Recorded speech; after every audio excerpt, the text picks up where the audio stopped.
Po, ayan. Ito yung aking ulam. Yan. Yung niluto ni Lintibi 143. Ito guys, hinahanap po guys na ulam. Isda. Ito po, ano po ito? Yung libas. So pag tinikman mo to guys, maasim-asim siya dahil sa dahon ng libas. Kasi sa Maynila talagang hindi ka makakakain ng ganito. Andoon lahat, puro po manok, baboy, baka. Yan, seafoods. So ito yung hinahanap ko ng pagdating ko. Ito yung nirequest kong ulamin. Kasi namimiss ko talaga ang ganito. Ilang araw kang hindi makatikim ng sinabawang isda. So ang lasa nito guys, maasim-asim yan ng konti. Kunting asim lang yan. Kasi mayroon siyang libas. Libas po nagpapasarap din. Yan. So yan po ang aking ulam ngayong umaga. Para kabawi tayo sa puyat guys. So kakain na po tayo. Yan.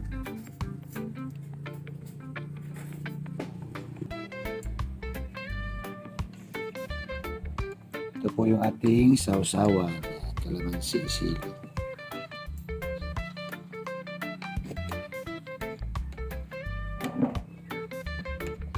Yan tayo. Halian. Halian. Sa may sarap na sabaw.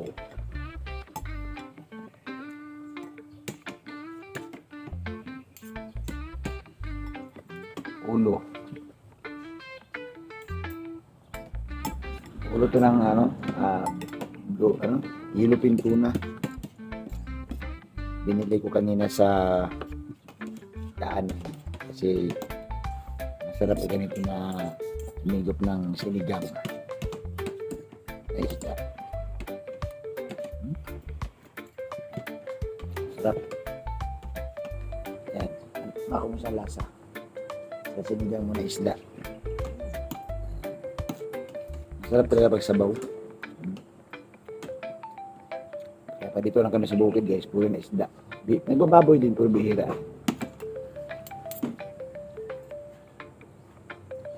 Ayun o, yung mata.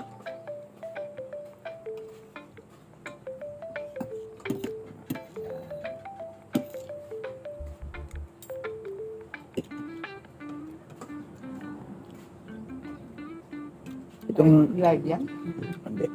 vlog lang. Itong ano to, yung libas. Sa mga nakakaalam ng libas or yung ubas. Ano bang tawag sa Bicol na? Libas o ubas? Lubas. Lubas, yan.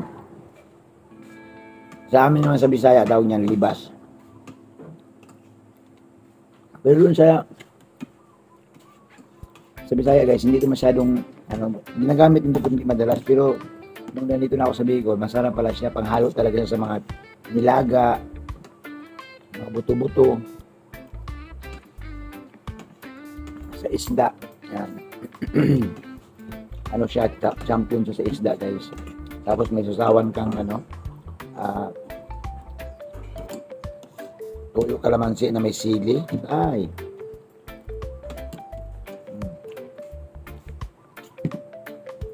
Karami ka.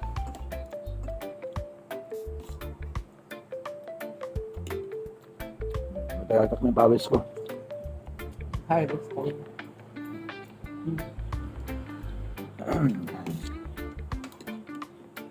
Yung aming guys, yung aming mga kalamansi, pinipitas ko lang dun sa gilid ng kusina.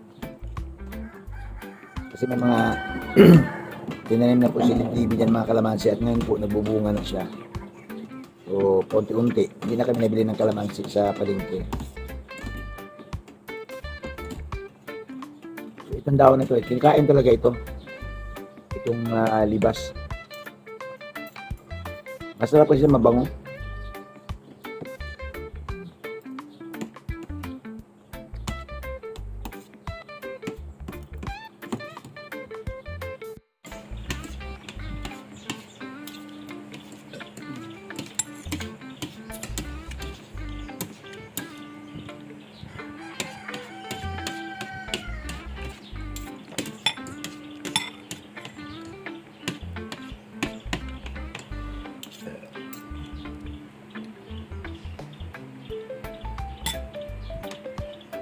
Guys, ayan.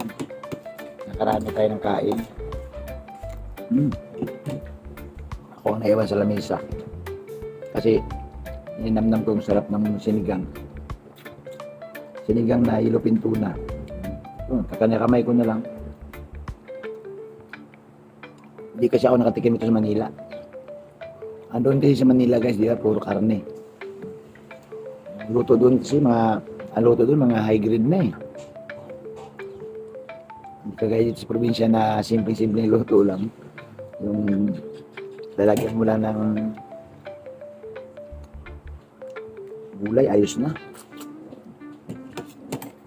Masarap kasi nung sabaw. Ewan ko lang sa iba pero siyempre hindi man natin lahat nasabi, no? Kasi yung iba naman di may sa isda. Pero ako kasi guys, may talaga ako sa isda.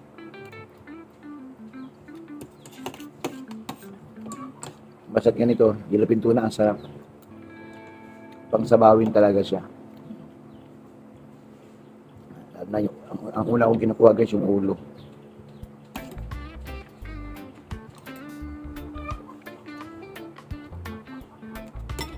Tapos bukas, plano ko bukas, magtinula ako ng native na manok.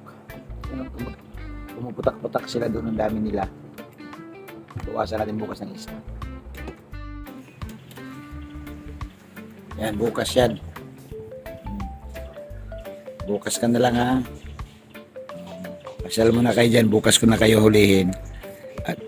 At pang tinula kita bukas. So ito yung mga pagkain na namimiss ko talaga. No, kasi sa Manila, lunch, dinner, breakfast, talagang napakasarap na mga pagkain guys. Pero pag ikaw sanay ka sa isda, eh hanapin mo pa rin talaga yung ano yung ulam. Kami nga ni Purel, hindi na kami nakain ng karne, sabi namin. Naasawa na rin kami kasi unlimited, no? Kain doon sa Danjoy lunch. Ang daming ulam, ang daming sobra. Dinner naman ng Jungkar 18 doon sa Tungyang. Ako, unlimited guys, magsawa ka. Eh, hindi man ako pwede guys sa mga unlimited, bawal sa akin. Tapos nagpa-lunch na naman ang IDSI. Ako, doon sa Kabalin, punong-puno na naman guys, anli na naman. Kagabi ulit pag pauwi na kami from Manila to Bicol, nagpakain na naman si Kalingap Dan, no, ng Danjoy sa Chowking na naman. Kaya nahanap ko talaga guys ang simpleng ulam lang. Kaya ko pa talaga na sabaw. Alam mo to, naubos ko unti-unti.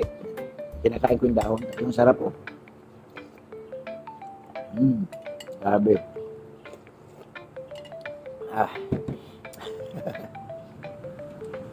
Ay, pasensya na kayo kung pinakita ko yung pagkain ko kasi pinapaliwanag ko lang sa inyo na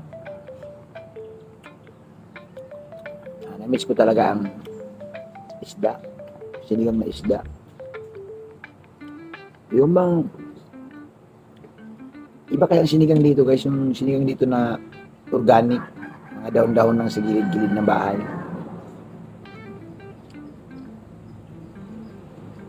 Tapos ang isda kasi sariwa. Yun yung kaibahan. Alam mo doon yung mga sinigang doon, maramdaman mo talaga na ano. Ako tinikman ko doon sa kinakain na namin yung mga isda. Hata mo guys na ano na hindi na sariwa. Pag kinain mo siya, matabang na. Eh, itong nilapin tuna guys, huli ito kagabi. Tapos kanyang umaga, dumaan ako dun sa Talipapa.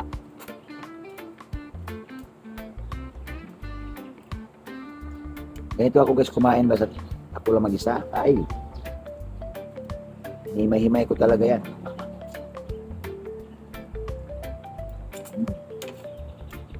Tapos may sausawan kang kalamansi. So, ubusin ko na to guys ha. Yung sabaw.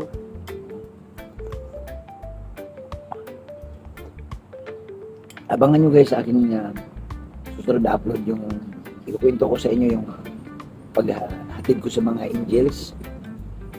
Ikukwento ko sa inyo. Safe naman yung pagdating namin.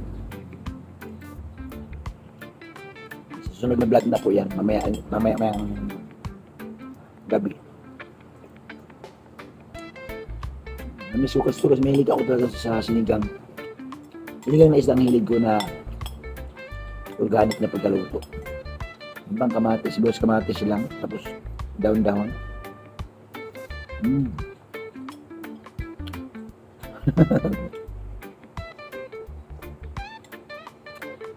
Ayun. So, sasabihin naman ng iba dyan, grabe, hinihigop talaga. Ako lang naman mag-isa dito. Sila si Mrs. tapos na. Kaya inubos ko lahat. Para mamayang hapon, iba naman ang ulam. Iba naman. Abangan nyo yan. Alutuin ko yung paborito ni Joy na ulam guys sa mamayang hapon. Adobong pusit. Yeah. Ulamin namin mamayang gabi. Adobong pusit. So, bye-bye po. Abangan nyo po yung aking upload. Marami pa tayong mga BTS dyan. Katabi-tabi. Huwag natin lahat ibuhos-buhos kasi baka maumay din kayo.